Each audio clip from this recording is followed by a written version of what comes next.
Of the Jimmy O Show. Now live, we're coming to you live. We're going to try to come live every week so that folks can participate and join in the party. Um, we're here with, we're going to start, we're going to have about 15 minutes here with some of the players of the week here. So at the moment, we have some new faces to the Jimmy O Show. We got Jacob Barnes, our special teams player of the week. How you doing, Jacob? What's up? Doing good. Good. And Mario Williams. I had a sense you might end up on this Yeah, show, Mario, when I yeah, I met you did it back in the before. spring. Yeah. Hey, how y'all doing, man? Good, man. Great to have you. We will be joined in a little bit by Rayshawn Pleasant, who's going to pop in. He's over with Corey Glore today at New Orleans Hamburger and Seafood. So as soon as he can jump on, he will jump on with us. But look, we don't have much time. We want to save some time for questions. So let's get started, guys. Um, First of all, you guys both transferred into Tulane, coming from other institutions. Sort of first thoughts on your first night at Ullman. Obviously, the results were pretty good, but just kind of give me your thoughts on how it felt to be part of that, and now as a member of the Green Wave. uh, yeah, I'll start off. Yeah, man, it felt great to go out there with them Green Waves and get a 52-0 win. Um, I think like Coach Summerall said, we didn't play to our standard. We could have played a lot cleaner and better. Also, like for instance, we shut ourselves out. We scored every drive, but we shut ourselves out. So we was pretty upset about that. We take accountability on everything, just making sure we hold everybody accountable. But yeah, I'm excited for the win. And I'm ready for the season. Yeah, no doubt. How about you, Jacob? What was it like? Came from Louisiana Tech, right? So, Yes, sir. Yeah. No, it was awesome. I think the student section was pretty packed, so that was awesome to see. And then just the whole atmosphere in general is pretty awesome. The fans are really engaging the whole time, and it was just a lot of fun overall. yeah, I thought so too. You guys, you may or may not believe in Mario. Obviously you got some experience with Tulane in the past, having played them for two different schools. But 5-6 years ago, a Thursday night game before Labor Day, we might have had 1,000 kids in those stands, the student section. Like it's been a awesome journey watching that thing grow, and to the point they're at now. I mean, look, it's going to be y'all know Tulane. Y'all have gotten to know Tulane students, I guess, a little bit. 11 o'clock on a Saturday comes pretty early for them, but I have no doubt that there's going to be a mad rush to get in place and ready to go for the kickoff on Saturday. So, you know, I guess we just kind of take it where we go. I mean, Mario, you know this team we're about to face, man. What does K State bring to the table in terms of an opponent? Just in terms of what you experienced back in your days at Oklahoma. they just discipline. They do their job. They're not gonna beat themselves. And they know how to play K State football.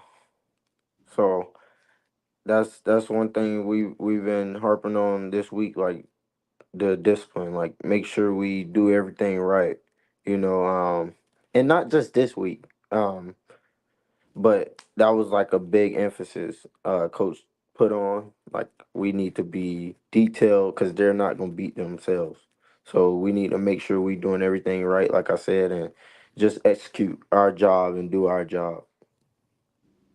Right. Yeah. I mean, yeah, that sort of tough, hard nosed, but they just almost like a service academy with more talent. Like they're gonna play their game and like let you beat yourselves because Hmm. you've heard a lot of coaches say more football games are lost than they're won. A lot of teams Right. just beat themselves and they really hold you to that. I know our defense. We can talk to Ray about it a little bit, but they present some unique challenges in the run game and whatnot with some of the fits that they demand. And I mean, look, it's gonna be a game, but you're a South Florida kid, Jacob. You spend a lot of time in Louisiana. We're used to the heat down here.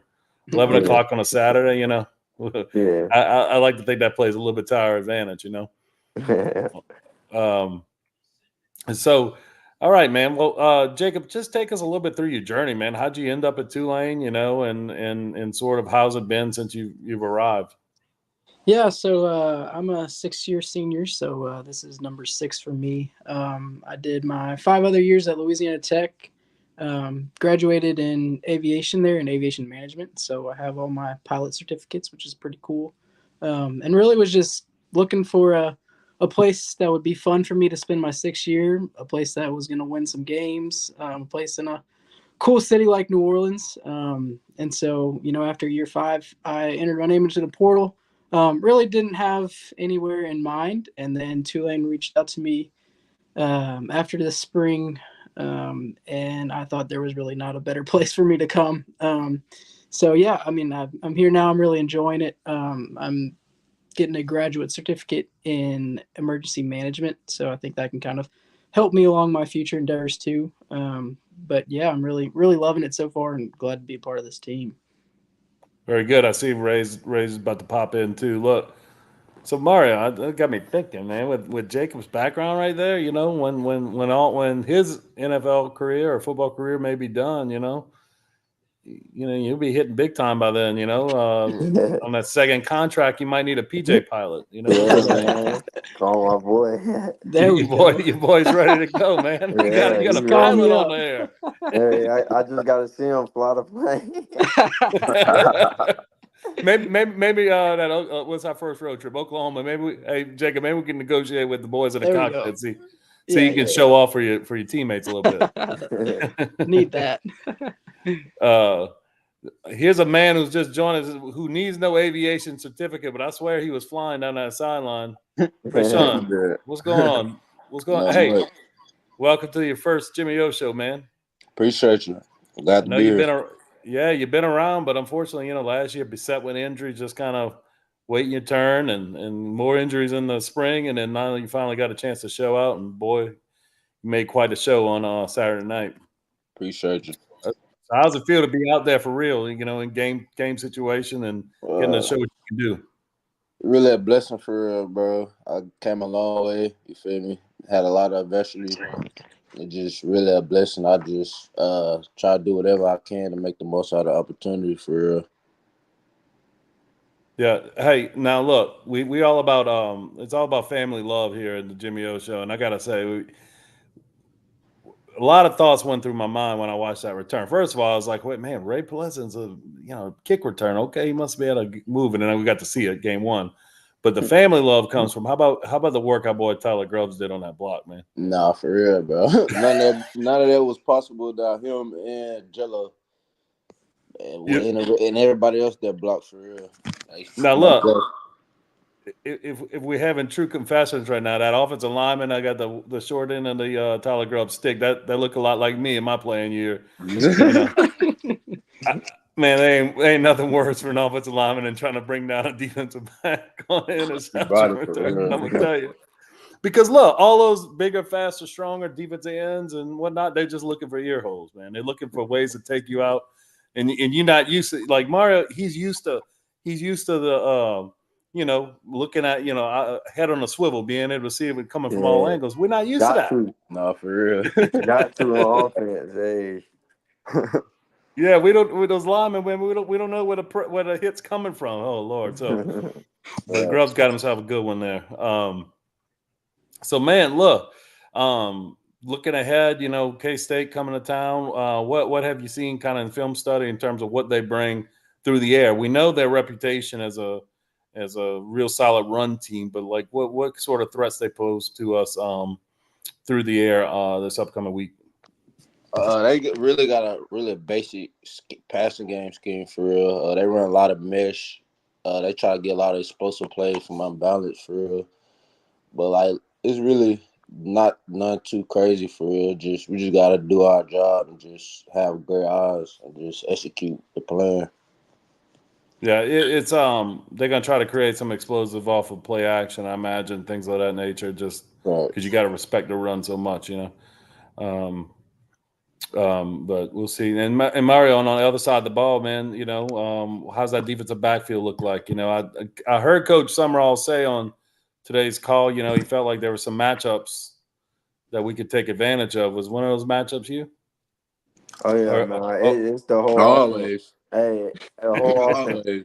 Hey, that's what I'm saying. It's gonna be a matchup, especially because they like to go a little man. They like to put a little man. So as a receiver, we always take that as offense. You mm, know, like we gotta win our 1-on-ones no matter what. So we ready. I don't think they do. Like I said, they do their job. They play their defense. As long as we do what we do, we gonna light Human up. Nah, all right, for that's real. beautiful. For Hey, hey, one of the things I wanted to touch base with you, Mark, back to you, you look at the percentages. You know, they got you got these different scenarios you find yourself in a football game. You can look at different percentages or whatever, and a third and eight, third and eights are not a high percentage play. And Menza, his first collegiate pass in his life was a third and eight. You know, and he threw a absolutely dime to you, man. Mhm. How about that kid and what he brought to the table on Saturday night? I mean, he just kind of I don't know what is it about him that he's a guy who just that you've observed that can come out and perform like that sort of first time he's ever on the stage. For sure. I'm gonna say like I said Thursday after the game in the press conference. Yeah, it's not about his first game. Oh, this game is big. Every game is big. You prepare the same. You do everything the same, and you treat every game like it's a big game. So I think Darren did a great job preparing himself to put himself in a position to make that throw, to trust the O line to block, trust me to catch the ball, to move the chains. So like I said, I think he been doing great preparing and honing everything in and really understanding the game of football at a young age. So real talk. I think he's on the right path and he's doing the right thing. Yeah, I and yeah, it's just I don't know. We got to see sort of Michael Pratt take over as a freshman here, and sort of how he sort of had this ability to sort of lead at a young age. It's not always easy. I mean, you look around our huddle on both sides of the ball, really. And it looks like we had a question. We'll come to that in a second. It's a lot of older guys. I mean, shoot, I remember when I showed up on campus. Now, granted, he's a Mhm. red shirt, but I mean, I showed up at campus. I was 17 years old, man. I wasn't about to tell any of these 22-year-old Yeah, men, I was what to young do with too. it. Hey, I was young. I went to college early, so I was young. Yeah, yeah. Yeah, I So was like it's just, 18. yeah, it was real impressive. Look, we got a question from a listener. How was Darian Mensah's poise during the game? He came out on fire. Um, he y'all wouldn't understand Darren because he's very competitive. Like you can't hear him in the helmet. I'm right there, so I can hear him. He's every big play he's cheering on his teammates like he's competitive. Like he's out there talking trash. Like little D, he out there playing the game of football just like he loved. So I think that's what really made him excited for that game and for the offense. Yeah. And all of y'all, I mean, one of the things, I love too about him, though, Ty gets in on his Taysom Thompson package, like I like to call it, and he scores first guy coming in off the sideline, right? His Yeah, QB yeah, he's QB definitely 10 there, competitive, and man. it's just awesome. And I mean, but like Jacob, you heard Mario talk about treating every play in the game like every play of practice, like it's all even. I mean, I guess as a kicker, like I've always tried to put myself in the position of a kicker and like what it would be like with a full stadium full of people, clock running down or whatever. And I guess really Real. what it kind of comes down to is trying to recreate that, right? Like that this kick is no different than the kick that I'm going to be kicking with nobody in the stands, just kind of get my extra work on a Sunday or whatever. Yeah, exactly. I mean, the same kick that I kicked in the game is the same kick that kicked in practice that I could be kicking in the game winner. So you got to treat them all the same. Kind of, I mean, exactly what he was saying. Yeah.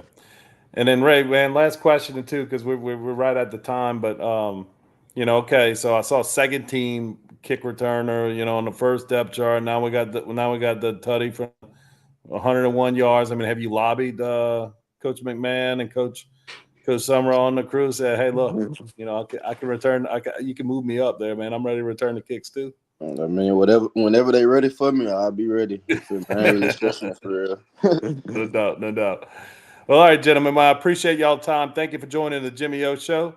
We do this with Players of the Week every week, so we really hope to have you back later on in the season. For sure. Appreciate you. Sir, thank you. All right, guys, roll wave. Roll wave.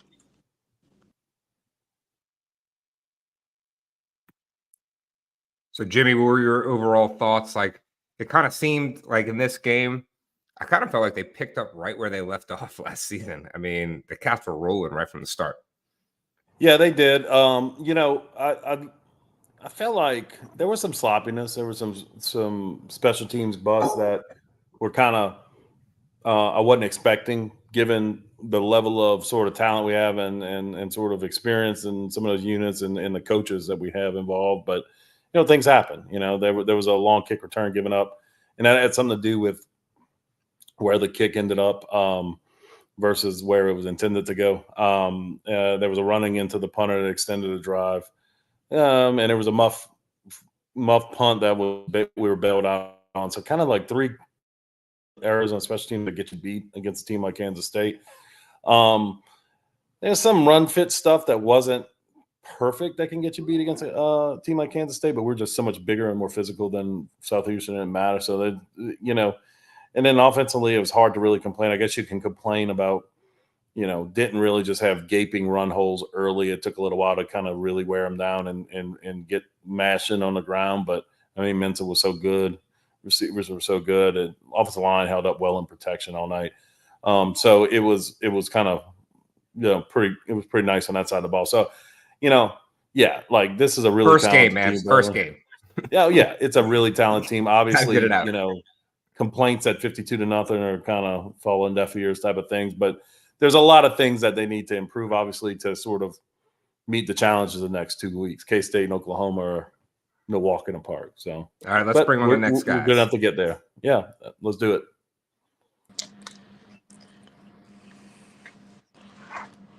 All right, Jared Henderson's here. Yes, sir. Yes, sir. How you doing, man? Good. And I think we're gonna have two guys on the same screen in a little while, Luke Besh and Luca Desjardins. There they are. What's up, boys? How we doing? I don't know if Bradley can rotate y'all or y'all can rotate y'all. Let's see. There we go. How we doing? All right, there we go. All right, guys. Welcome to the Jimmy O Show.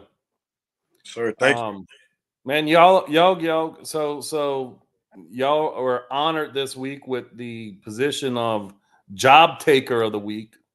The Job Taker of the Week is on defense was Jared Henderson, and then our guy Luca was the special teams Job Taker of the Week, and Luke was the offensive guy, and they're coming right back, I think. Let's see, but so we'll wait for Luke and Luca, but Jared, man, I heard your name a lot from some different circles throughout the spring and fall, just kind of grinding and improving, man. Coach Summerall had a really nice things to say about you to a small group of us somewhere along the way, just about in terms of the impression you made. How's it been, sort of the journey through the new coaching transition and sort of showing just kind of getting an opportunity to show what you can do? The transition has been very seamless, very smooth. Really just loving everybody that's new on staff and the guys that retained to stay on the staff with the loyalty that they've shown.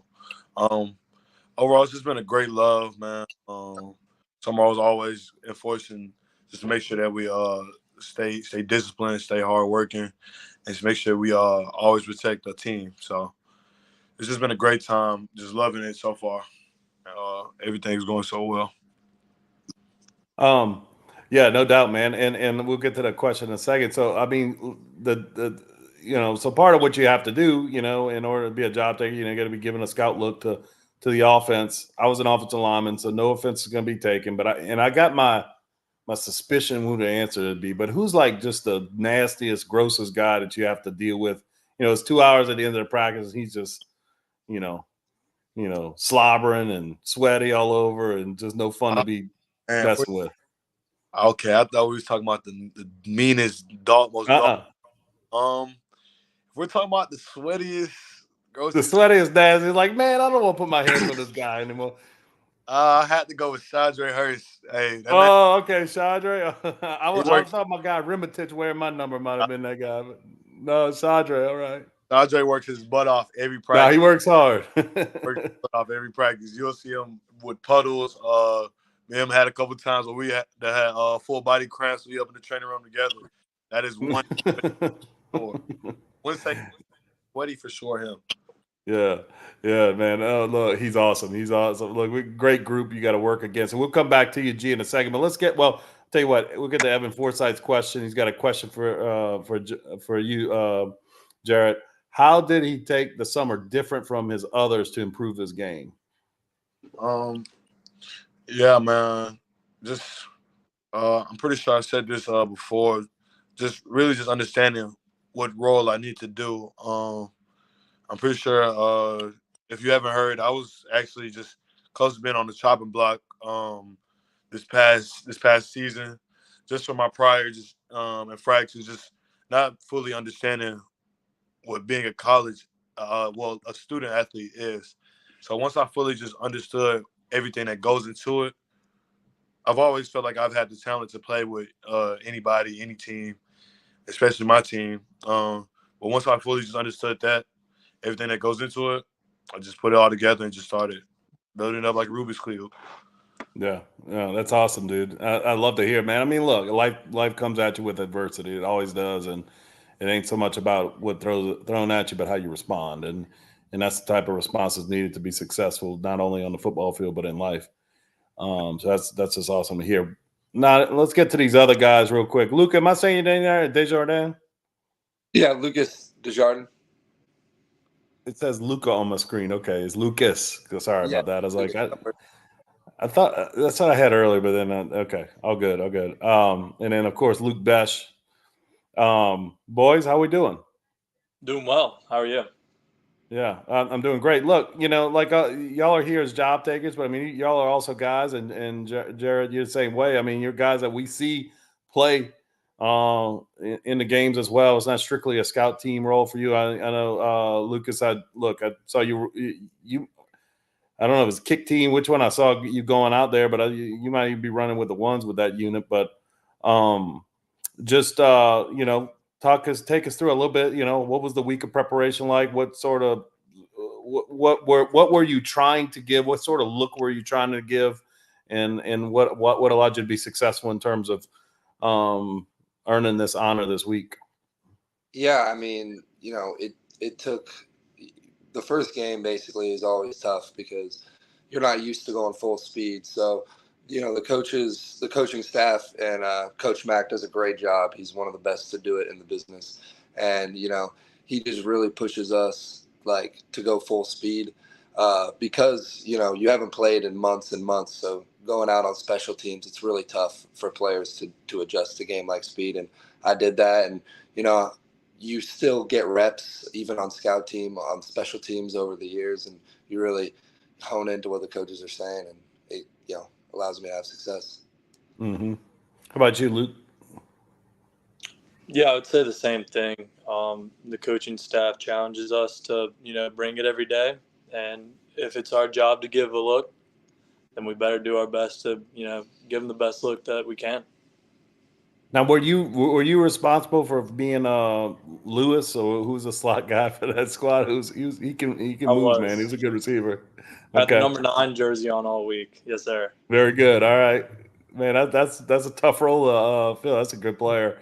But we pitched a shutout, so certainly had a big hand in that.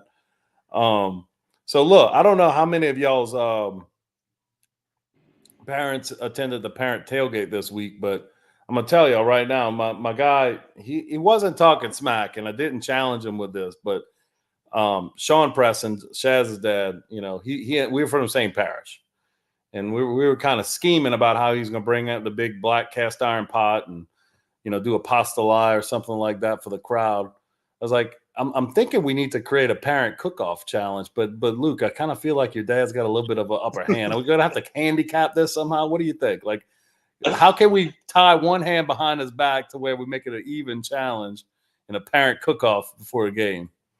What's an ingredient maybe he doesn't like to work with or something? We got to be something we can do. That's a good question. I'm not sure if I have an answer for that. That is a good question. For those that don't know, Luke's father is the world-renowned chef, John Besh, but who's always at the games, just out there supporting you. You see him all the time. But yeah, no, man, that'd be fun. I think I'm gonna have to talk to him about that. See what we can do to create a little competitiveness before the game. Or maybe better yet, we gotta figure out a way the parents can do that at a time where it's where y'all can actually eat the results. So maybe not before the game. Yeah. I like that. So I mean, I know they. So speaking of food, like. So y'all, I need y'all to help me with a rumor. I heard somebody was telling me that the food around campus got suddenly better all of a sudden. Is that, Luke? All of y'all been around for a while. Is that true? Has the Green Wave Grill stepped up his game since the transition here with the food on campus, or am I getting bad information?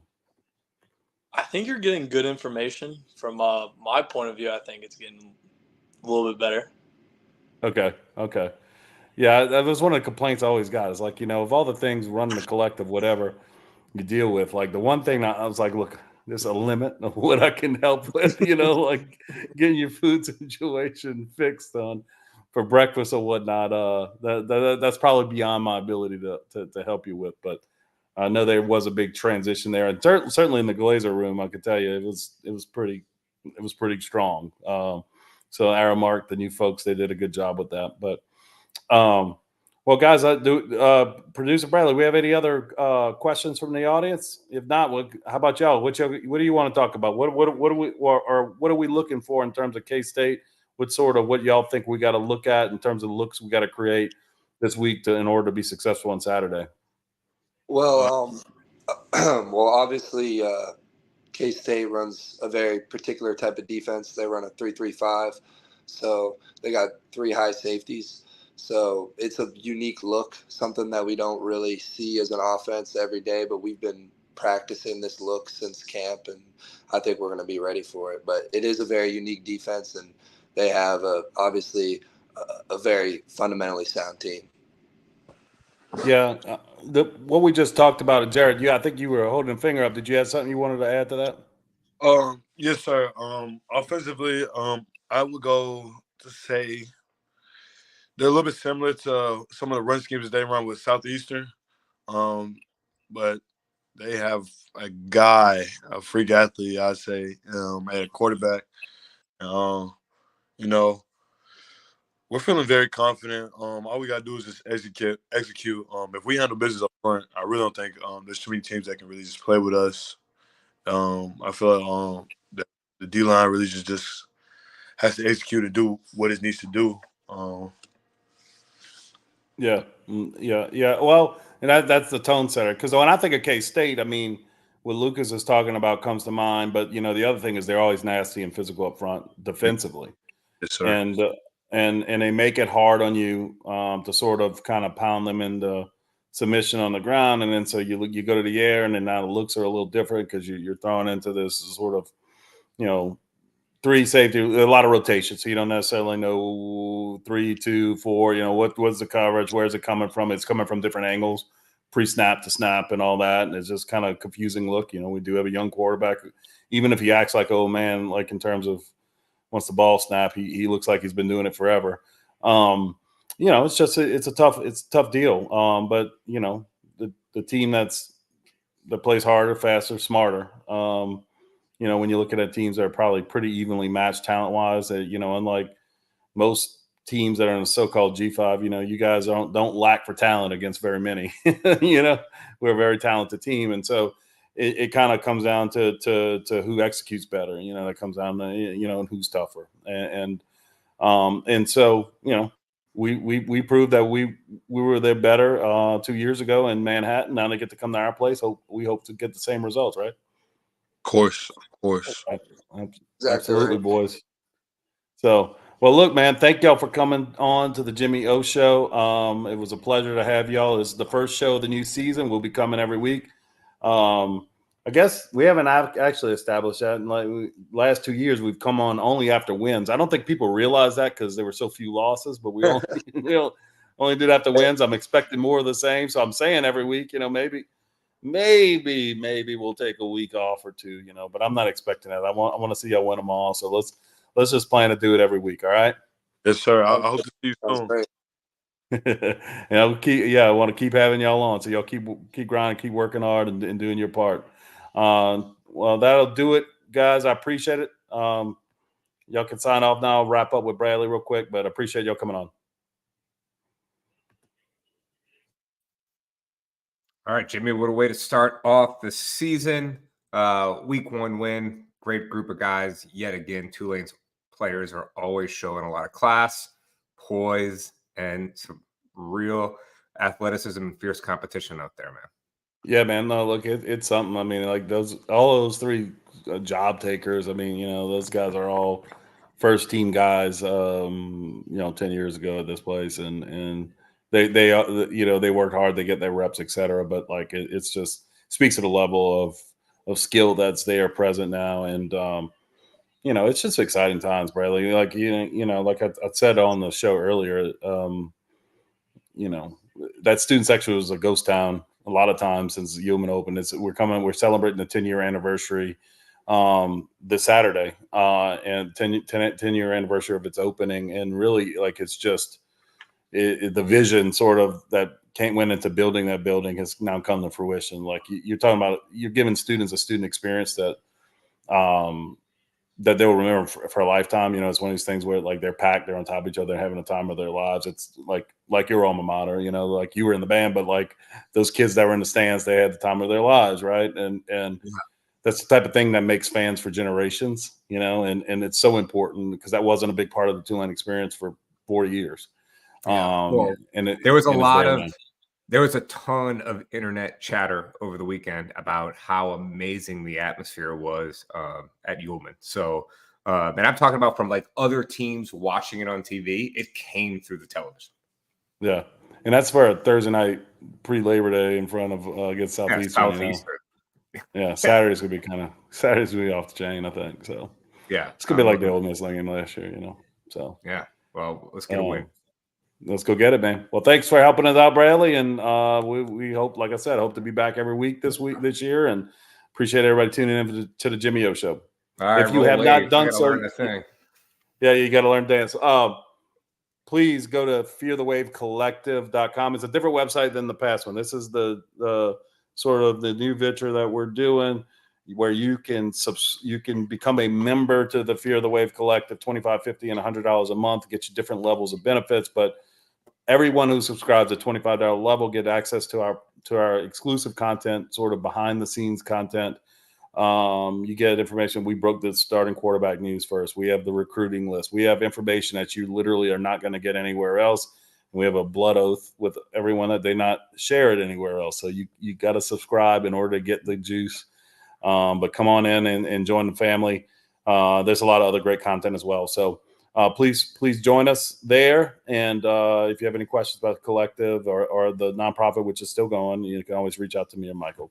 So until then, roll wave. Roll wave. All right.